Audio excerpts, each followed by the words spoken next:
बिहार की चुनावी बेसात पर इन दिनों गजब का खेल चल रहा है। चुनावी तारीखों के ऐलान से पहले ही राजनीतिक दलों ने अपनी अपनी दाव चलना शुरू कर दिया है। हर राजनीतिक दल चुनाव को लेकर हाई अलर्ट पर है। कभी नीतीश कुमार तो कभी तेजस्वी। बिहार में इन दोनों ही नेताओं के नाम पर जमकर सियासत हो रही है। लेकिन अब बिहार में बीजेपी भी पैर जमा चुकी है। बिहार में कुछ महीनों बाद विधानसभा के चुनाव होने हैं। ऐसे में सभी राजनीतिक दलों ने अपनी अपनी तैयारी शुरू कर दी है। इसी कड़ी में चुनाव को ध्यान में रखते हुए पीएम नरेंद्र मोदी बिहार में जनसभाएं आयोजित कर रहे हैं। पीएम मोदी के बिहार में मोतिहारी दौरे की खूब चर्चा हो रही है। बिहार में पीएम मोदी ने ऐसा कुछ कहा जो कि अब सभी के बीच चर्चा में बना हुआ है। ये सब सुनकर आपके मन में सवाल आ रहा होगा कि आखिर पीएम मोदी ने क्या कहा। बातों को न घुमाते हुए आइए आपको पूरा मामला बताते हैं। दरअसल बिहार में अक्टूबर में विधानसभा के चुनाव होने वाले हैं। अक्टूबर नवंबर महीने के दौरान ही चुनावी तारीखों का ऐलान होगा। लेकिन इससे पहले बिहार में चुनावी माहौल सजता नजर आ रहा है। बड़े बड़े नेताओं का बिहार आना जाना शुरू हो चुका है। इसी कड़ी में बिहार में राजनीति सरगर्मी भी तेज हो चुकी है। ऐसे में पीएम मोदी ने बिहार में एक जनसभा आयोजित की। पीएम मोदी ने इस जनसभा में ऐसा कुछ कहा कि जो अब सभी के बीच चर्चा का विषय बना हुआ है।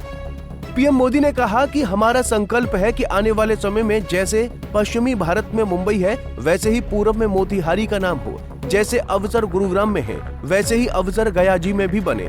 पुणे की तरह पटना में भी औद्योगिक विकास हो। पूरब की तरह संथाल परगना का विकास हो। जयपुर की तरह नेपाल, बेंगलुरु की तरह सिंहभूमि के लोग भी आगे बढ़े।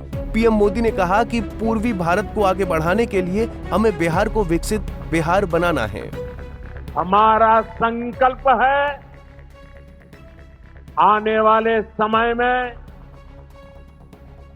जैसे पश्चिमी भारत में मुंबई है, वैसे ही पूरब में मोतिहारी का नाम हो। जैसे अवसर गुरुग्राम में है, वैसे ही अवसर गयाजी में भी बने। पुणे की तरह पटना भी, वहां भी औद्योगिक विकास हो। सूरत की तरह ही संथाल परगना का भी विकास हो। जयपुर की तरह जयपालगुड़ी, जलपाईगुड़ी और जाजपुर में भी टूरिज्म के नए रिकॉर्ड बने। बेंगलुरु की तरह वीरभूम के लोग भी आगे बढ़े। इसके अलावा प्रधानमंत्री नरेंद्र मोदी ने मोतिहारी में पाकिस्तान के खिलाफ किए गए ऑपरेशन सिंदूर का भी जिक्र किया। पीएम मोदी ने कहा कि ये नया भारत है। अब भारत माँ धरती के दुश्मनों को सजा देने के लिए जमीन आसमान एक कर देता है।